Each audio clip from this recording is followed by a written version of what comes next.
Hello friends, 11th standard கெமிஸ்ட்ரிக்கான ஒரு selected question already நான் எப்பயுமே அப்டேட் பண்ணுற மாதிரி 2 கொஸ்டின் அப்டேட் பண்ணுவேன் இல்லையா. இது ஃபஸ்ட்டு கொஸ்டின் கெமிஸ்ட்ரிக்கானது.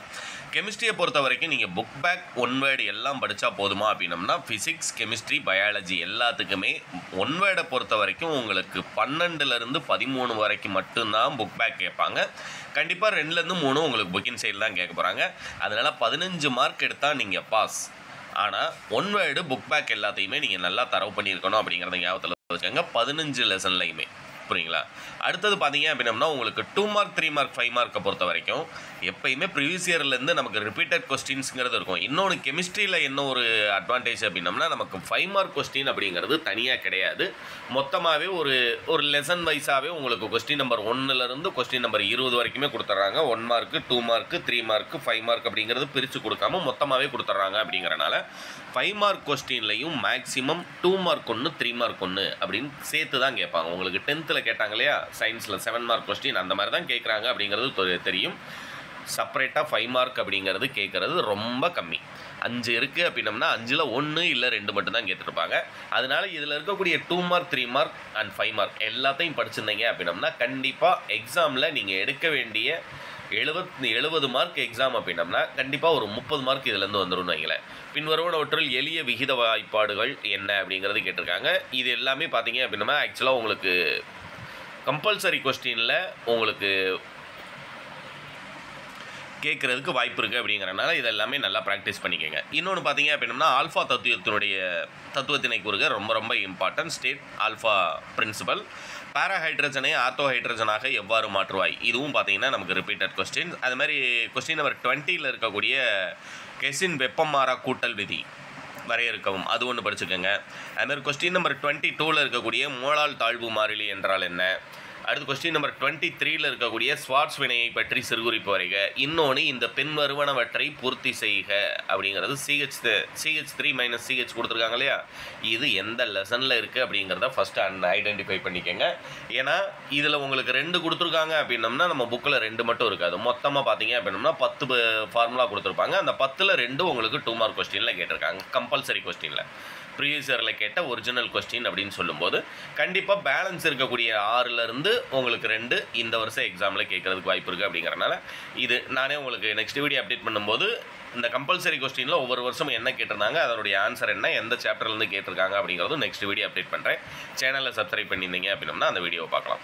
அடுத்து கொஸ்டின் நம்பர் 25ல் பார்க்குறீங்க அப்படின்னா ஆக்சிஜனேற்றம் ஒடுக்கம் மற்றும் வேறுபடுத்துக. ஆக்சிஜனேற்றம் ஒடுக்கம் வேறுபடுத்துக ரொம்ப ரொம்ப இம்பார்ட்டன்ட் கொஸ்டின். அதேமாதிரி கொஸ்டின் நம்பர் 27ல் இருக்கக்கூடிய ஒருபடித்தான மற்றும் பலபடித்தான சமநிலைகள் என்றால் என்ன எடுத்துக்காட்டு தருக. இது அடுத்த மாதிரி நல்லியல்பு கரைசல்கள் என்றால் என்ன எடுத்துக்காட்டு தருக. இதெல்லாம் நம்ம இம்பார்ட்டன்ட் அப்படிங்கிறத கொடுத்துருப்பாங்க. ஆனால் ப்ரீவியஸில் பார்த்தீங்கன்னா ஒரே கொஸ்டினில் எல்லா இம்பார்ட்டண்ட்டும் இருக்கக்கூடியது. அதனால தான் நம்ம செலக்டட் கொஸ்டின் உங்களுக்கு அப்டேட் பண்ணுறது. அடுத்த கொஸ்டின் நம்பர் 30ல் பார்த்தீங்க அப்படின்னா பின்வரும் கரிம சேர்ம வகைகளின் பொதுவான வாய்ப்பாட்டினை தருக.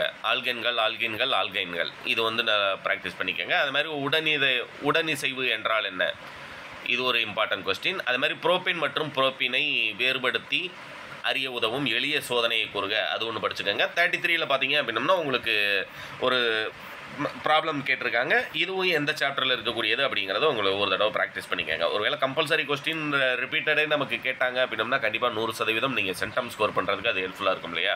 அதனால் அதை ப்ராக்டிஸ் பண்ணிக்கோங்க. அடுத்து பார்த்தீங்க அப்படின்னா 5 மார்க். நான் ஏற்கனவே சொன்ன மாதிரி பார்த்தீங்கன்னாலே உங்களுக்கு தெரியும். ஒரு 2 மார்க் ஒரு 3 மார்க் அப்படின்னு தான் கொடுத்துருக்காங்க. கொஸ்டின் நம்பர் 35ல் ஒரு 5 மார்க் செப்பரேட்டாக கொடுத்துருக்காங்க.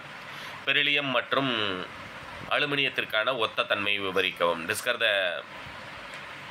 Discuss the similarities between beryllium and aluminium. Question number 35ல் ஃபர்ஸ்ட் ஒன் மட்டும் நமக்கு கொடுத்துருக்காங்க. அடுத்தது பார்த்தீங்க அப்படின்னா எல்லாமே உங்களுக்கு 2 மார்க் 3 மார்க். இது எல்லாமே ஒரு தடவை ப்ராக்டிஸ் பண்ணிக்கோங்க. பரிமாற்ற ஆற்றல் என்றால் என்ன, முதன்மை குவாண்டம் என்றால் என்ன, அணு ஆரம் வரையறுக்கவும், மூளை விட்ட தொடர்பினை விவரிக்கவும், இது ஒன்று ரைட்டிங்களா. Question number 7 what is exchange energy, write a note and principal, quantum number. அடுத்து define atomic radius, explain diagonal relationship. அடுத்து கொஸ்டின் நம்பர் 35ல் பார்த்தீங்கன்னா ஆல்ரெடி உங்களுக்கு ரீட் பண்ணிட்டேன். அதுமாதிரி பி டைப்பில் வெப்ப இயக்கவியலின் முதல் விதியை கூறுக, தன்னிச்சை செயல்முறைகளுக்கான நிபந்தனைகள் தருக. 35 6ல் பார்த்தீங்கன்னா ஒரு கொஸ்டின் உங்களுக்கு செப்பரேட்டாக 5 மார்க் கொஸ்டின் கேட்டிருக்காங்க.